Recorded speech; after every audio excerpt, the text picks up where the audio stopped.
दोस्तों, केओसी thought academy के online platform पर आप सभी का स्वागत है। मैं विशाल सूर्यवंशी। आज मेरे साथ आप पढ़ने चाहेंगे लोक प्रशासन। लोक प्रशासन पहले मध्य प्रदेश लोक सेवा आयोग में के सब विषयों में सिलेबस में शामिल नहीं था, परंतु उसके महत्व को देखते हुए मध्य प्रदेश लोक सेवा आयोग में भी इसे सम्मिलित किया गया है। देखते हैं, जानते हैं इसके महत्व को, इसके बारे में चर्चा करेंगे कि क्यों महत्वपूर्ण है, किस लिए है, इसका अर्थ क्या है, इसकी प्रकृति कैसी है। तो आगे चलते हैं। लोक प्रशासन दो शब्दों से मिलकर बना है, एक लोक, दूसरा है प्रशासन। लोक का अर्थ है जनता, या हम उसे इंग्लिश में प्यूपिल भी तो प्यूपिल कहते हैं। प्रशासन को हम चर्चा करते हैं कि प्रशासन क्या है। सबसे पहले है कि प्रशासन क्या है। प्रशासन का अर्थ होता है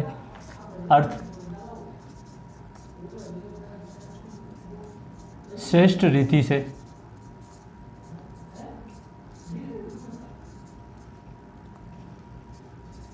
शासन करना। श्रेष्ठ रीति से मतलब इसका अर्थ है कि हम शासन का निर्देशन, समन्वयन, नियंत्रण इस प्रकार करें कि उससे लोकहित का कार्य, परोपकारी का कार्य या लोकहितवाद का अधिक से अधिक क्या हो, लाभ पहुँचे। ठीक है। फिर हम देखते हैं कि प्रशासन दो शब्दों से मिलकर बना है, प्रा धन शासन, जिसमें हम देखेंगे कि प्रा धन शासन। प्रा का अर्थ है बेहतर और शासन का अर्थ है, वापस हम लिखेंगे कि सरकारी या कोई फर्म है या उद्यम है, उसका संचालन इस प्रकार करना कि वो अधिक से अधिक लाभप्रद हो।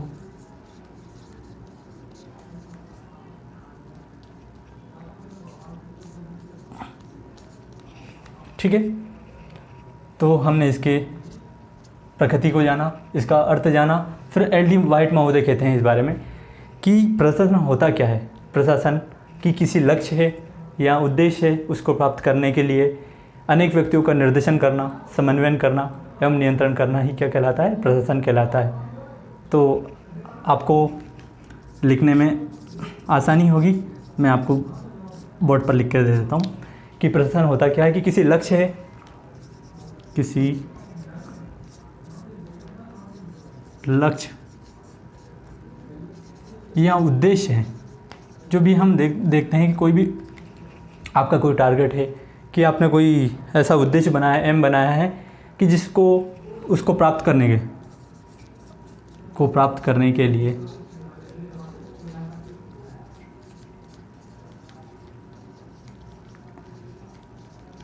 अनेक व्यक्तियों को क्या करना है, निर्देशन करना है।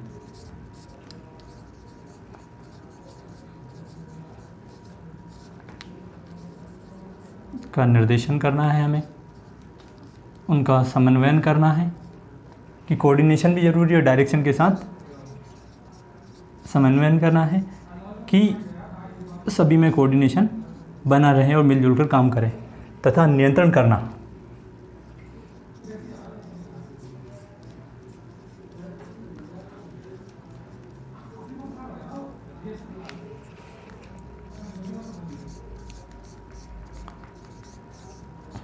नियंत्रण करना ही प्रशासन कहलाता है।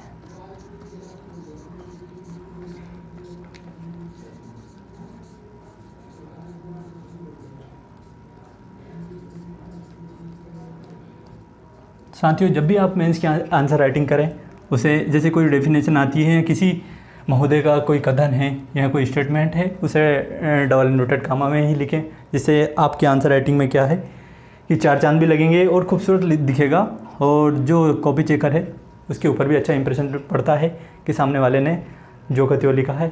ठीक है। तो आपकी सुविधा के लिए मैं लोक प्रशासन की एक परिभाषा बताता हूँ, जो आपको बहुत ही आसानी से याद हो जाएगी कि लोक प्रशासन क्या होता है। कि विशेष उद्देश्य की प्राप्ति के लिए बहुत से व्यक्ति द्वारा एक समन्वित प्रयास करना। कोई विशेष उद्देश्य है, विशेष उद्देश्य, उसकी क्या करनी है हमें, प्राप्ति। विशेष उद्देश्य, उसकी प्राप्ति के लिए बहुत से व्यक्ति, एक व्यक्ति नहीं, एकल प्रयास नहीं, सामूहिक प्रयास।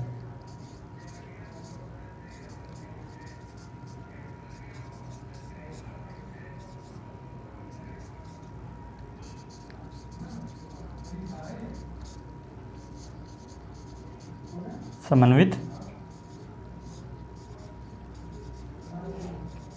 प्रयास ही क्या कहलाता है, प्रशासन कहलाता है। ठीक है, कि इसे लिखने के लिए आप स्क्रीनशॉट भी ले सकते हैं। मैं थोड़ा हट जाता हूँ।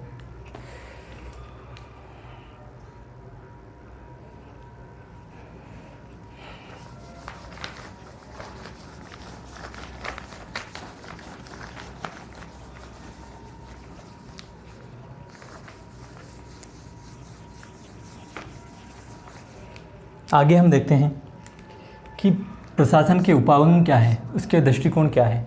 ठीक है, तो उसको हम देखने के लिए हम कि जो लोग प्रशासक के विचारक हैं उनने इसे दो भागों में बांटा है। कौन कौन से, वो है एक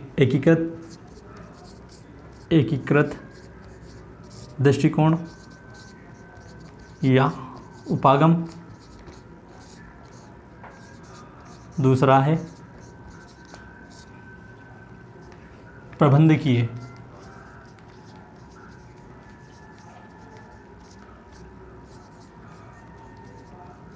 उपागम, ठीक है, आपको नाम से इंडिकेट हो रहा है कि एकीकृत मतलब इसमें हो सकता है सिंगल के बारे में बात हुई, और प्रबंधकीय मतलब इसमें प्रबंधन के बारे में बात होती है। तो हम इसको विस्तृत रूप से जानेंगे।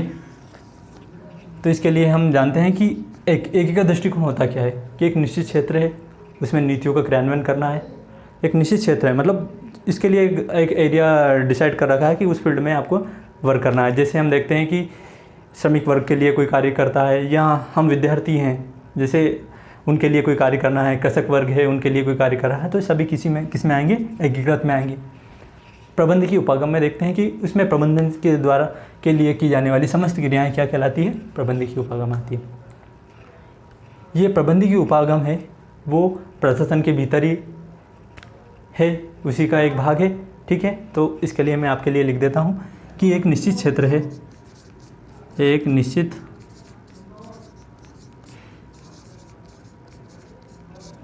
क्षेत्र में नीतियों के क्रियान्वयन के लिए, नीतियों के क्रियान्वयन, नीतियों का हमें क्या करना है, एग्जीक्यूशन करना है, क्रियान्वयन के लिए की जाने वाली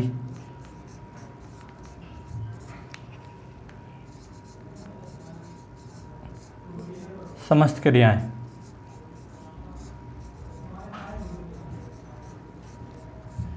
हम एकीकृत दृष्टिकोण या उपागम में देखते हैं। उदाहरण स्वरूप देखते हैं कि कृषक वर्ग के लिए की जाने वाले कार्य,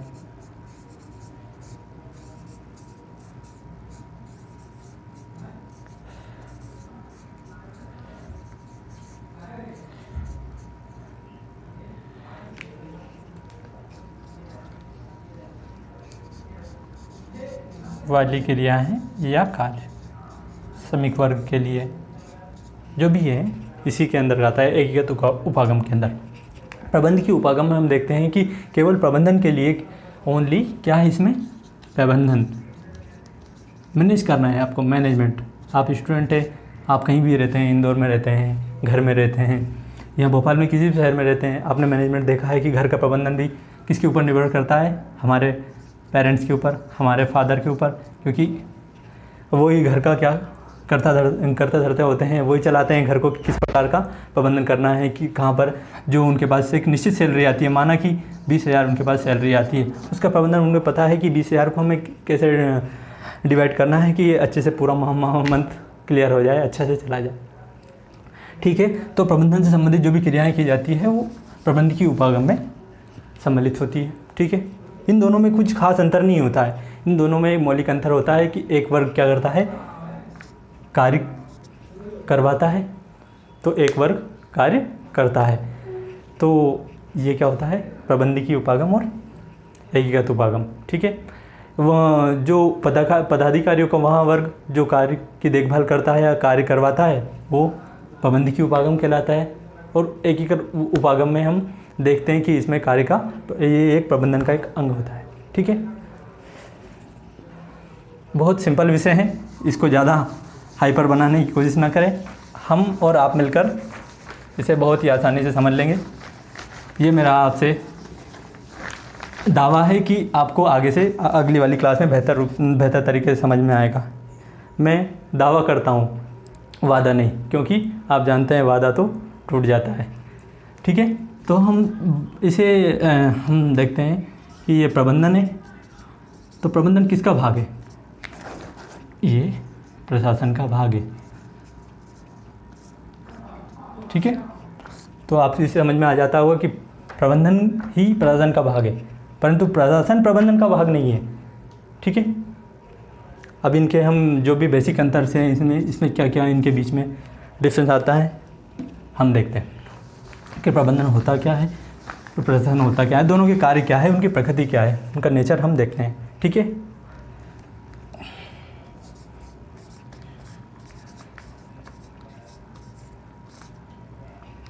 ठीक है, प्रबंधन का कार्य है क्या करना है, उद्देश्य है, कोई नीतियां हैं, उनको लागू कराने की प्रक्रिया प्रबंधन क्या करता है, उद्देश्य, नीतियां हैं, जो भी योजना है, ठीक है, कुछ भी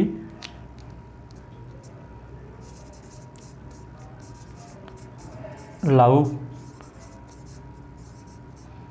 करवाना इसका कार्य है। ठीक है, वहीं प्रशासन का कार्य क्या है कि एक उद्यम है, कोई फर्म है या सरकार है, तो उसके उद्देश्य है, उसकी नीतियां हैं, उनको निर्धारित करती है। ये क्या करता है, ये लागू करना, और इनका कार्य क्या है, उद्देश्य है, लक्ष्य है, उनको क्या करना, निर्धारित करना है कि ये चीज़ ऐसे होगी, ये ऐसे होगी। आपको पता होगा आदेश और एक होता है निर्देश। ठीक है, इसमें बेसिक सा अंतर है।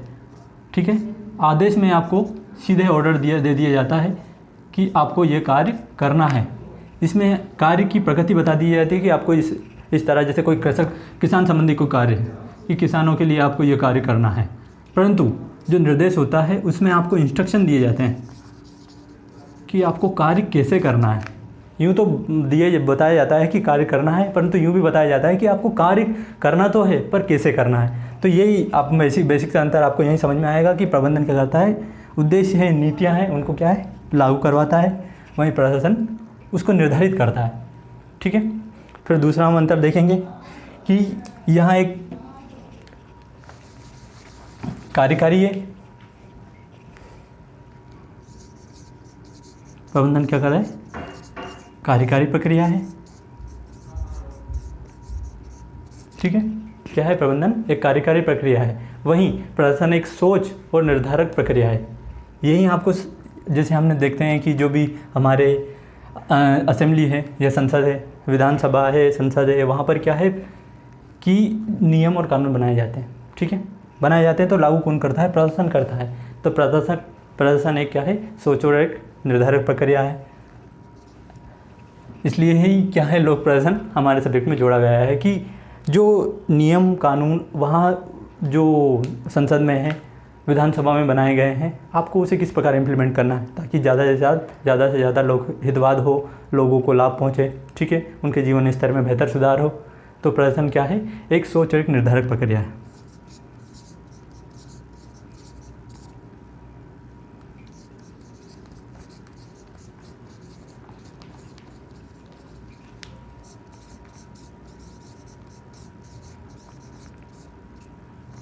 ये निर्धारित करती है कि क्या करना है आपको। ठीक है, फिर हम देखते हैं कि प्रबंधन क्या करता है कि प्रबंधन मध्य स्तर के और निचले स्तर के जो प्रबंधक होते हैं वो प्रबंधकीय कार्यों को संचालन करते हैं। तो ये शीर्ष स्तर के प्रशासनिक गतिविधियों का प्रदर्शन करते हैं कि आपको क्या कैसे करना है। ठीक है, प्रबंधन को प्रशासन पर निर्भर रहना है। प्रबंधन क्या है, मैंने आपको सिनोनिम्स में बताया था अभी ये है प्रबंधन,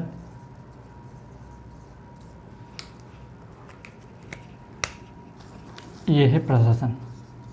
ठीक है, तो मैंने आपको पहले ही बताया था कि प्रबंधन प्रशासन का हिस्सा है। ठीक है, तो प्रबंधन क्या है? प्रबंधन को प्रशासन पर निर्भर रहना पड़ता है। ये है प्रबंधन।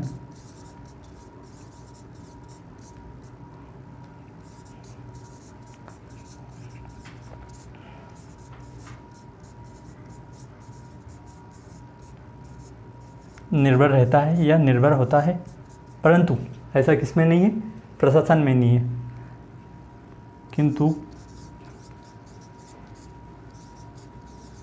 प्रशासन प्रबंधन पर निर्भर नहीं होता है।